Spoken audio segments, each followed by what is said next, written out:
We've finally reached the final player review from last season, which means the Dodgers can finally make their move this offseason, right? It was another year of battling injuries for the Dodgers' longtime ace.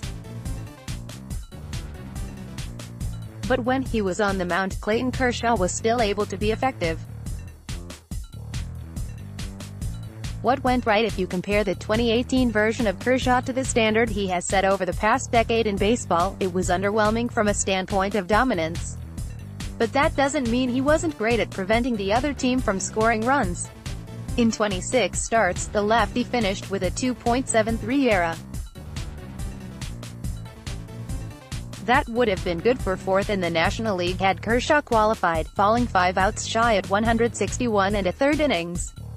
The 30-year-old was charged with 2 or less runs in 20 of 26 games and struck out more than 5 hitters per walk, 5.34, for the 5th straight season.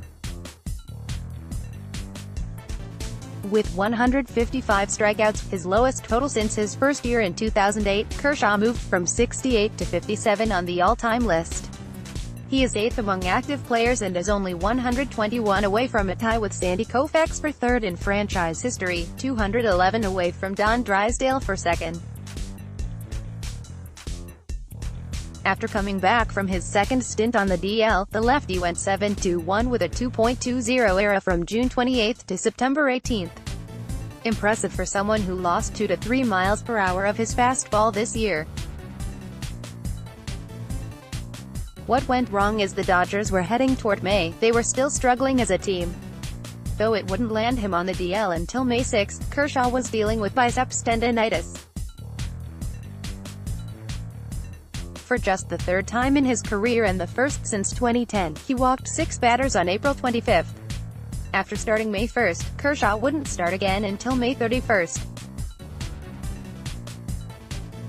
He pitched well in his return, giving up just 1 run in 5 innings. It would be his last start until June 23 due to a second trip to the DL for lower back discomfort. It was the first season since 2010 that the lefty wasn't chosen for the All-Star game and didn't receive votes for Cy Young. Sure, NLCS Game 2 was great when he shut out the Braves for 8 innings and he had 7 innings of 1-run ball in Game 5 of the NLCS against the Brewers. But he also gave up 14 runs, 13 earned, in 14 innings over his other 3 starts in the 2018 postseason, including 2 in the World Series. One of the things we've been tracking for quite some time here at TBLA is the fact that Kershaw had lowered his career ERA each of the last 9 seasons. That came to an end after 2018 as the number went from 2.36 entering the season, to 2.39 coming out.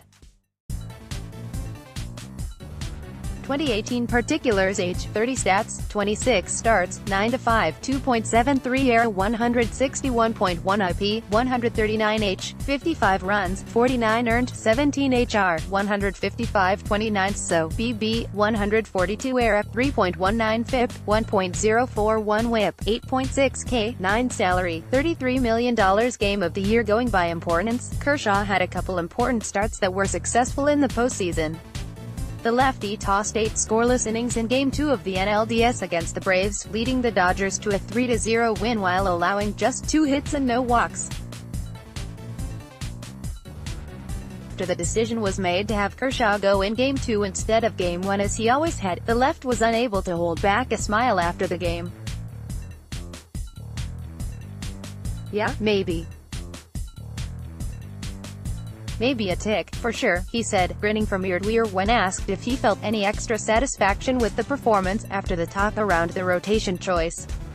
But even bigger than that, Kershaw came up big with 7 solid innings in Game 5 to send the NLCS back to Milwaukee with a 3-2 Dodgers advantage. He struck out 9 while allowing just 1 run. During the regular season, Kershaw struck out 12 in a 7-2 Dodger win over Arizona back on April.